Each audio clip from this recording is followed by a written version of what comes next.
This axle's being held up on the passenger side. It's really not a big deal, as long as you keep the frame relatively balanced to get it down. The target are these carrier bearing bolts bolted to the engine, holding this half shaft on there. After you get the frame down, get it down low enough, just pull it on out of there. And just be sure not to be pushing around on the tie rod ends and messing the alignment of the rack up.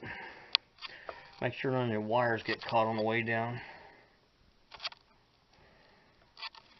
And it will kind of hang up a little bit on that exhaust hanger. Other than that, it wasn't bad. And get it on out of there. I had another one that's cross-threaded on the bottom of the oil pan. Somebody's been working on it. There's one up there.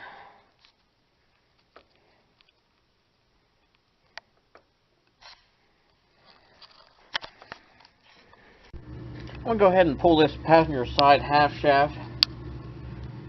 And I'll take the 12 millimeters out of the heat shield that they've installed on it. It's like 3 of them. And then 3 14 millimeters holding the bearing to the engine block. Just slide that out of there. I'm going to go ahead and zap this 17 millimeter out of the bell housing as well. If you're not using impact, you probably wouldn't hurt to put a jack stand underneath the transmission to help stabilize the motor so it's not rocking around, tearing up the exhaust or something.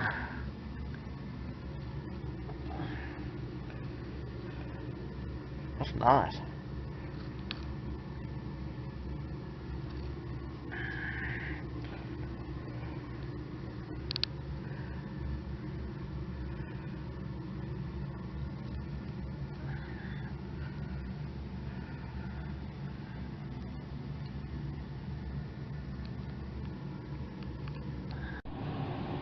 Still got the bungee cord holding the axle up out on the end. And should just be able to slide this bearing sideways. It might twist on it a little bit to get it moving.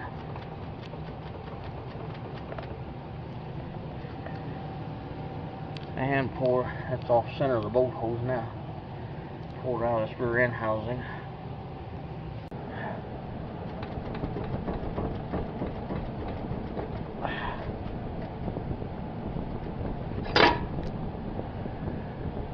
Really want to be tight in there, I'll tell you.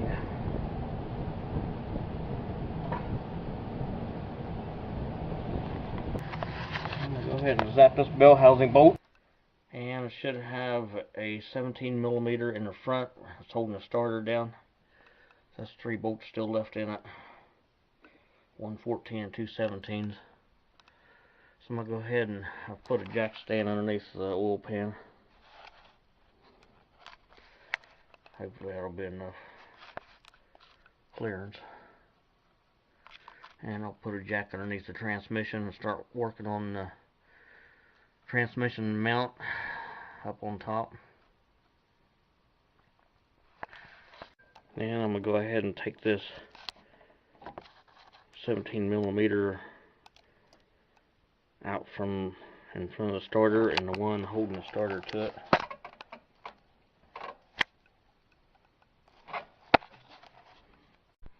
And see, there's one through to the starter there. It'll have to be broken loose with a ratchet. And then this one, there's still one up in the top and one oil pan bolt.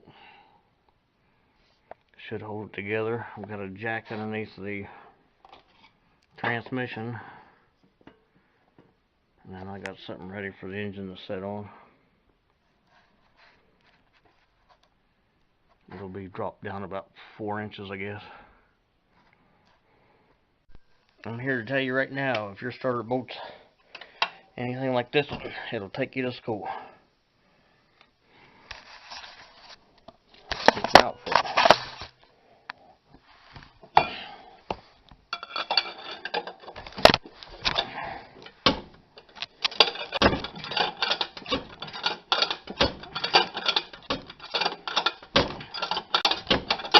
That's a 1/2" drive ratchet too, so the 3/8 stuff ain't gonna get it there.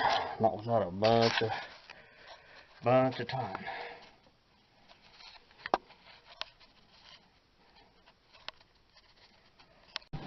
Went ahead and took a 17mm and took this top front bell housing bolt out. Might have to dislodge this harness a little bit to get a shot at it. Now there's just one 14mm left in the oil pan. I've got the transmission sitting on a jack. And I'm going to go ahead and take these 17mm nuts loose and one bolt down the back on this mount. Back bolt is grungy.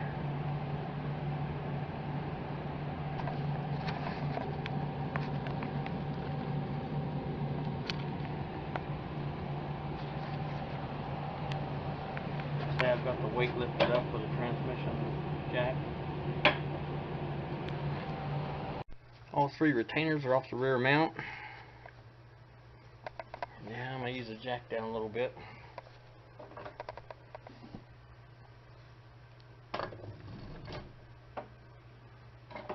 Going pretty good. See where we're at. See where I'm at on the jack stand.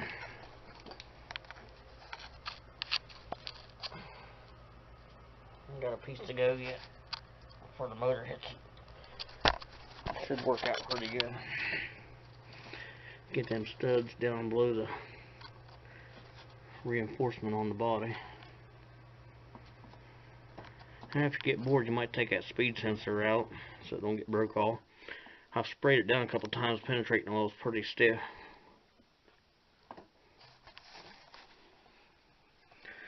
But I'll get it down far enough so that the motor's sitting on the jack stand.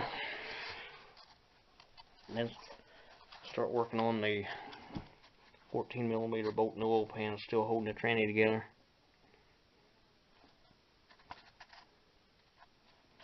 I found it advantageous to take this strut mount loose here, the inner bolt completely out, and loosen this one up to help that hinge down a little bit over there.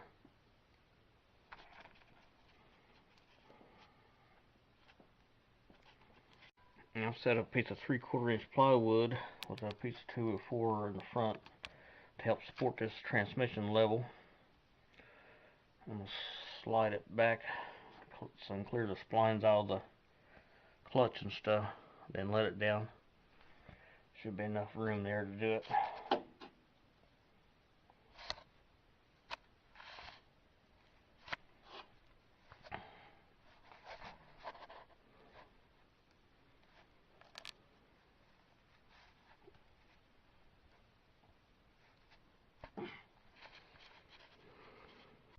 And I've loosened the last bolt up on the bell housing, about half of it.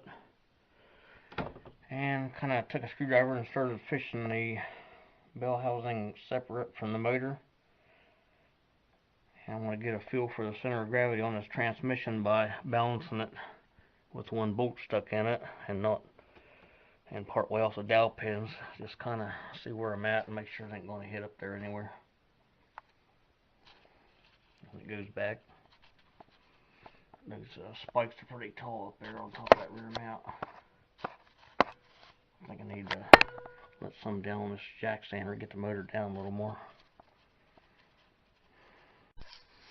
And it's starting to... Just gotta slide it out of the splines and let it down.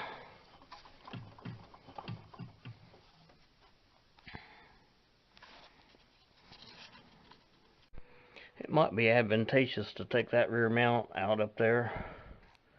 At least that bracket part. Somebody's really been a hammering on something in here. But that's how it's coming down.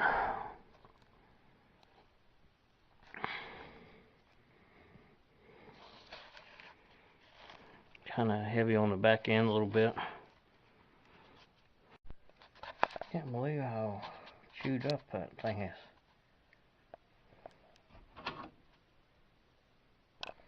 And it looks like the swap bearings burn up. clear burn it.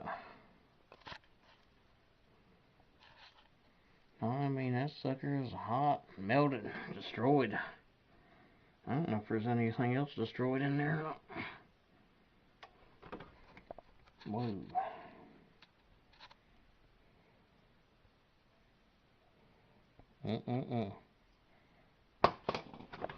Sure smells burnt up. I think it's stuck on there or something.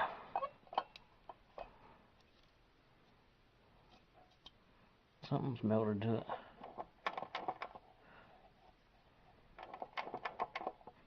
It seems like a bearing's alright. The clutch still got meat on it, but it's got a new clutch and pressure plate for it and throw-out flywheel throw-out bearing coming. That's really eat up. It's like something got loose in the bell housing and went around in there a few times.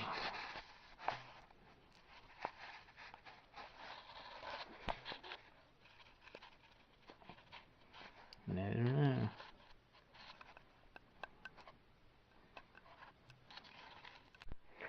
Well, that's an outfit right there. Let's see how much damage was done to the sleeve that slides on. I'm not sure. Really wasn't a bearing anymore. It was just burning it up.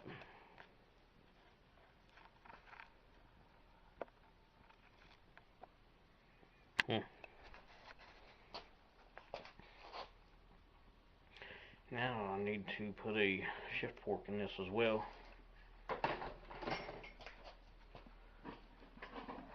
And the new one has arrived. 3/4 shift fork. This part here's broke off.